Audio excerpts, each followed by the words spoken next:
Assalamualaikum warahmatullahi wabarakatuh. Hamdan wa salaman amma ba'du. Allahumma sholli ala Muhammad wa ala ali Muhammad. Rabbi shrah li sadri wa yassir li amri wahlul 'uqdatam min lisani yafqahu qawli. Rabbana la ilma lana illa ma 'allamtana innaka antal alimul hakim. Saudaraku sekalian, dimanapun kita berada, semoga kita selalu diberikan kesehatan, baik jasmani maupun rohani, dimudahkan segala urusan kita, diluaskan rezeki kita, dijauhkan dari penyakit, mara bahaya, dan segala musibah, selalu dinaungi oleh rahmat dan anugerah Allah Subhanahu wa Ta'ala. Pada kesempatan kali ini, saya akan membagikan 4 kunci sukses mempelajari ilmu hikmah atau ilmu kebatinan. Perlu diketahui bahwa ilmu hikmah adalah salah satu disiplin ilmu yang mana wilayah pembelajarannya selalu menggunakan rasa, yaitu mengheningkan pikiran kita dan menjernihkan batin kita. Sehingga ilmu hikmah ini tentunya tidak semua orang bisa mempelajari atau bahkan tertarik untuk belajar. Karena wilayahnya adalah wilayah rasa. Nah, sedangkan ilmu hikmah adalah bagian dari seni keilmuan yang dikembangkan oleh tokoh-tokoh atau ulama Islam dari kalangan mutasawwifin atau ahli di bidang ilmu tasawuf. Sehingga ilmu ini sangat populer di antara kita semua. Perlu diketahui bahwa menguasai ilmu hikmah sebetulnya bukan hanya bisa dikuasai oleh orang-orang tertentu. Misalkan harus memiliki nasab kiai atau keturunan seorang pendekar atau jawara, atau bahkan hanya diklaim sebagai keilmuan kaum bangsawan atau masyarakat yang berdarah biru. Dan perlu diketahui juga, untuk menguasai ilmu hikmah atau belajar mendalami ilmu hikmah, banyak yang mengalami kendala atau kesulitan, bahkan berakhir pada kekonyolan atau kegagalan.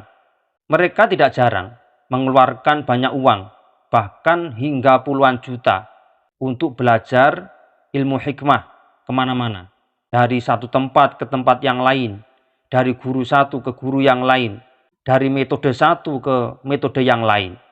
Padahal sebenarnya untuk menguasai ilmu hikmah tidaklah sulit bagi siapapun dan tanpa harus melihat latar belakangnya. Mengapa demikian? Karena Allah Subhanahu wa Ta'ala sudah memberikan potensi secara alami yang luar biasa pada diri kita masing-masing sejak kita lahir. Dan potensi atau kehebatan itu bisa diaktifkan oleh siapapun. Nah, selama ini ilmu hikmah belum bisa dikuasai dan belum bisa difahami karena belum diaktifkan. Nah, saat ini yang akan kita bahas adalah bagaimana cara mengaktifkan potensi atau kelebihan yang kita miliki bersama, yaitu mengakses nilai pasrah.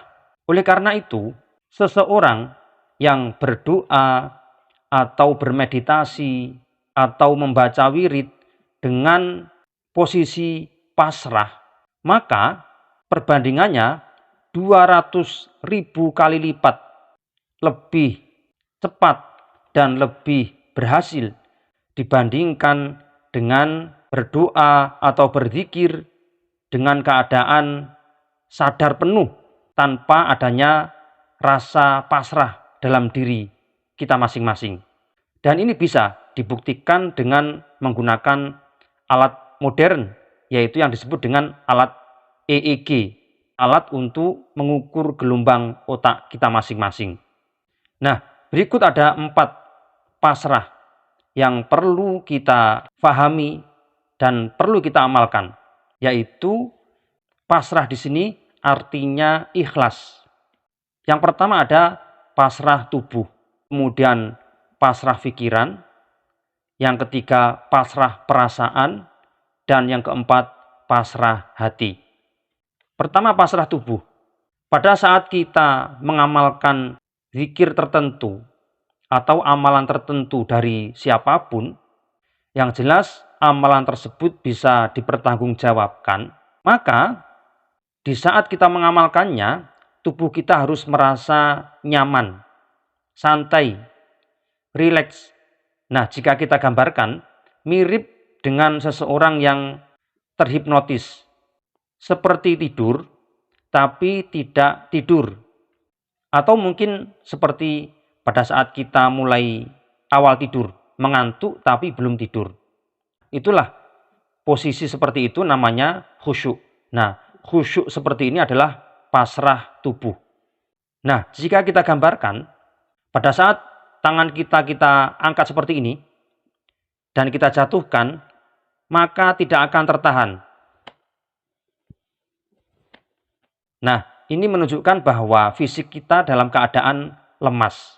Pada saat kita berzikir atau mengamalkan amalan tertentu yang sudah kita dapatkan dari guru kita masing-masing, maka usahakan tubuh kita dalam keadaan rileks, santai, ikhlas, dan pasrah. Sebab pada saat itu proses pengisian energi alam semesta yang diberikan oleh Allah Subhanahu wa Ta'ala untuk kita semua dilakukan pada saat itu. Ibarat handphone, kita sedang mencarger, mengisi baterai atau mengisi energi. Nah, pada saat mengisi energi, maka benda tersebut harus kosong. Nah, kita ibarat benda, kita harus kosong, pasrah, tubuh kita lemas. Yang pertama adalah pasrah tubuh. Kemudian yang kedua, pasrah pikiran. Setelah tubuh kita lemas, rileks, santai, ikhlas, maka pikiran kita juga harus pasrah.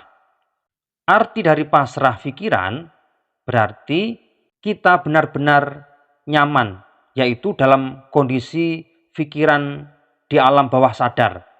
Nah, pikiran seperti ini, gelombang otak kita berada di gelombang alfa, yaitu gelombang yang paling santai di antara gelombang yang lain. Pada kondisi seperti ini, kesuksesan dan kepasrahan bisa kita raih jika kita bisa menggambarkan atau membayangkan sesuatu yang kita tuju atau yang kita cita-citakan. Misalkan, kita memberi sugesti pada tangan kita. Kita perintahkan dua jari kita, wahai jariku, ikuti perintahku. Engkau aku buat lengket, aku kasih lem. Seakan-akan kau adalah dua benda yang tersatukan dan tidak bisa dibuka. Semakin lama semakin kuat, semakin lama semakin kuat. Maka buktikan. Nah, jika ternyata jari kita tidak bisa dibuka, maka pikiran kita benar-benar sudah nyampai ke taraf rileks tersebut. Karena bisa menerima sugesti positif yang dikirimkan oleh otak kita masing-masing. Nah, begitu juga pada saat kita mengobati seorang pasien yang kesakitan, baik penyakit fisik maupun non-fisik, maka kita bayangkan tangan kita ini adalah senjata yang paling kuat. Apakah itu berupa pedang, apakah itu berupa gada yang tidak bisa terkalahkan. Dan ketika pasien tersebut kita sentuh dengan tangan kita, seolah-olah penyakit yang ada di dalam pasien tersebut kita hancurkan dengan pedang yang berupa tangan kita atau gada yang berupa tangan kita.